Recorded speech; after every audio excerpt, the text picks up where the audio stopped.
Um curso em milagres. Manual de professores. 16. Como o professor de Deus deve passar o seu dia? Para o professor de Deus avançado, esta pergunta é sem significado. Não existe programa, porque as lições mudam a cada dia. O professor de Deus, porém, está certo de uma coisa: elas não mudam por acaso. Vendo isso e compreendendo que é verdadeiro, ele descansa contente. A ele será dito tudo sobre o qual deve ser o seu papel nesse dia e todos os dias. E aqueles que compartilham o seu papel com ele o acharão, de modo que possam aprender as lições do dia juntos. Ninguém que seja necessário para ele está ausente. Ninguém é enviado sem um objetivo de aprendizado, já determinado e que possa ser aprendido naquele mesmo dia. Para o professor de Deus avançado, essa questão é supérflua. Foi perguntada e respondida, e ele se mantém em constante contato com a resposta. Ele está em seu lugar e vê a estrada na qual caminha desdobrar-se, segura e suave à sua frente. Mas e aqueles que não alcançaram a sua certeza? Eles não estão ainda prontos para essa falta de estrutura da própria parte. O que precisam fazer para aprender a dar o dia a Deus? Existem algumas regras gerais que se aplicam, muito embora cada um deve usá-las da melhor forma possível à própria maneira.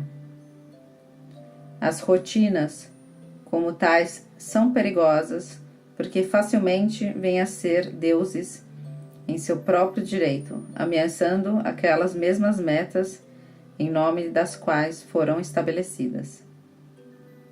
De um modo geral, então, pode-se dizer que é bom começar o dia acertadamente.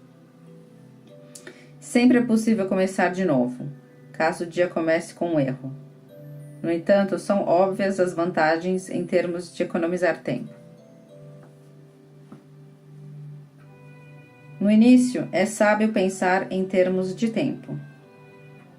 Esse não é, de modo algum, o critério absoluto, mas inicialmente é provável que seja o mais simples de se observar.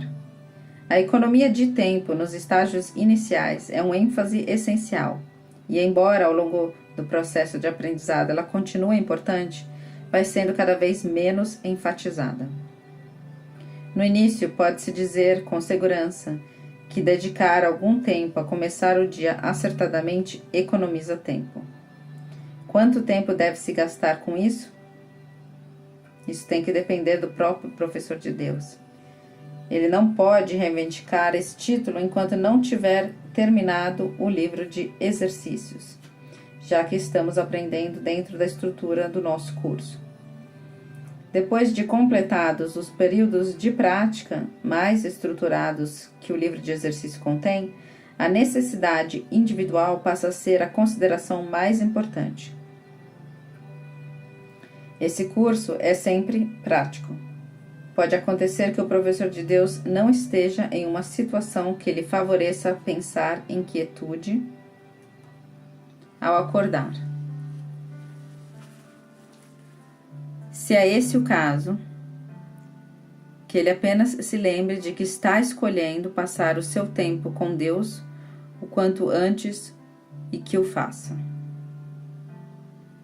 A duração não é a maior preocupação.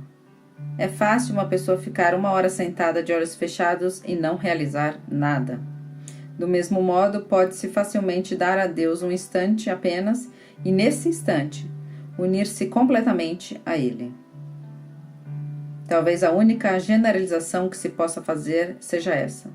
O mais cedo possível, depois de despertar, toma para ti algum tempo de quietude, continuando assim 1 minuto ou 2 a mais depois de começar a achar isso difícil. podes descobrir que a dificuldade vai diminuir e sumir. Se não, essa é a hora de parar. O mesmo procedimento deve ser seguido à noite. Talvez o teu tempo de quietude deva ser no começo da noite, no caso de não ser viável para ti conseguir fazê-lo antes de ir dormir. Não é sábio deitar para isso. É melhor sentar-te na posição que preferes. Tendo completado o livro de exercícios, tem que ter chegado a algumas conclusões a esse respeito. Se possível, porém, o tempo imediatamente anterior à hora de dormir é um momento que se deseja dedicar a Deus. Ele coloca a tua mente em um padrão de descanso que te orienta para longe do medo. Se for mais conveniente para ti dedicar esse tempo mais cedo, pelo menos assegura-te de não esqueceres, por um breve momento, que não é preciso mais do que um momento para fechar os olhos e pensar em Deus. Há um momento em particular que deve ser lembrado no decorrer do dia. É um pensamento de pura alegria, de paz, de libertação sem limites, pois nele todas as coisas são libertadas. Pensas que fizeste um lugar seguro para ti mesmo. Pensas que fizeste um poder que pode salvar-te de todas as coisas amedrontadoras que vês em sonhos. Não é assim. Não é lá que está a tua segurança. Desistes apenas da ilusão de proteger ilusões. E é isso que temes, apenas isso. Que tolice ter tanto medo de nada, absolutamente nada. Tuas defesas não funcionarão. Mas não estás em perigo. Não tens necessidade delas. Reconhece isso e desaparecerão. E só então aceitarás a tua proteção real. Como é simples e fácil a passagem do tempo para o professor de Deus que aceitou a sua proteção. Tudo o que ele fez antes em nome da segurança não lhe interessa mais, pois ele está a salvo e sabe que é assim. Ele tem um guia que não falhará. Não precisa fazer distinções entre os problemas que percebe, pois aquele para quem ele se volta com todos eles não reconhecem a ordem de dificuldades para resolvê-los. Ele está tão seguro no presente quanto estava antes das ilusões serem aceitas em sua mente e como estará quando as tiver deixado partir. Não há diferença em seu estado, em horas diferentes e locais diferentes, porque todos são um para Deus. Essa é a sua segurança. E ele não necessita de nada mais do que isso. No entanto, existirão tentações ao longo do caminho pela qual o professor de Deus tem ainda que viajar. E ao longo do dia, ele tem necessidade de se lembrar da sua proteção. Como pode fazer isso? Particularmente nos momentos em que sua mente está ocupada com coisas externas?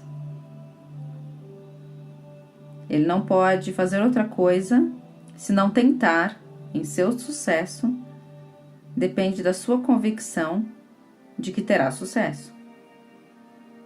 Ele tem que estar certo de que o sucesso não lhe pertence, mas lhe será dado a qualquer momento, em qualquer lugar e circunstância em que achar por ele. Haverá ocasiões em que a sua certeza vacilará, e no instante que isso ocorrer, voltará às tentativas anteriores de depositar a confiança só em si mesmo. Não te esqueças de que isso é mágica. E esta é um triste substituto para a verdadeira assistência. Não é suficiente bom para um professor de Deus, pois não é suficiente para o Filho de Deus. Evitar a mágica é evitar a tentação, pois toda tentação não é nada mais do que a tentativa de substituir a vontade de Deus por outra. Essas tentativas podem, de fato, parecer amedrontadoras, mas são apenas patéticas. Não podem surtir nenhum efeito, nem bom, nem mau, nem recompensador, nem que exija sacrifício, nem curativo, nem destrutivo, nem tranquilizador, nem amedrontador. Quando toda mágica é reconhecida como meramente nada, o professor de Deus alcançou o estado mais avançado. Todas as lições intermediárias levam apenas a isso e trazem essa meta para mais perto do reconhecimento. Pois qualquer tipo de mágica, em todas as suas formas, simplesmente não faz nada. Ela não tem poder, e é essa a razão pela qual é tão fácil escapar. O que não tem efeito dificilmente pode aterrorizar. Não há nenhum substituto para a vontade de Deus. Em termos simples, é a esse fato que o professor de Deus dedica o seu dia. Qualquer substituto que ele possa aceitar como real só pode enganá-lo. Mas ele está a salvo de todo o engano, se assim decidir. Talvez tenha necessidade de lembrar: Deus está comigo. Não posso ser enganado.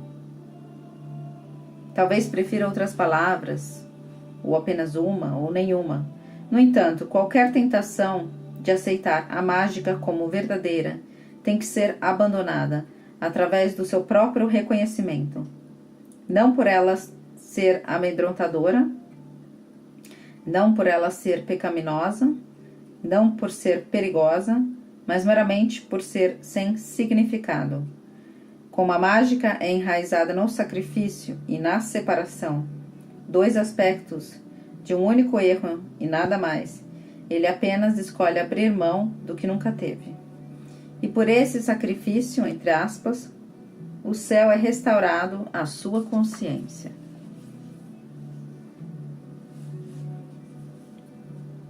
Não é essa uma troca que queres fazer? O mundo a faria com contentamento se soubesse que poderia ser feita. São os professores de Deus que têm que ensinar ao mundo que isso é possível. E assim, é a sua função assegurar-se de que aprenderam.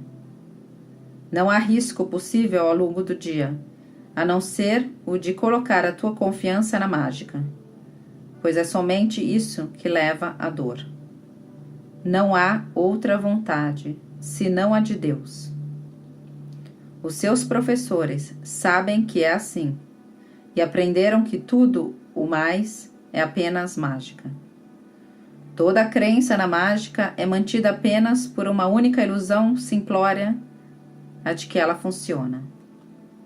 No decorrer de todo o seu treinamento, a cada dia e a cada hora, e até mesmo a cada minuto e segundo, os professores de Deus têm que aprender e reconhecer as formas de mágica e a perceber que são sem significado. O medo é retirado dessas formas, e assim eles seguem.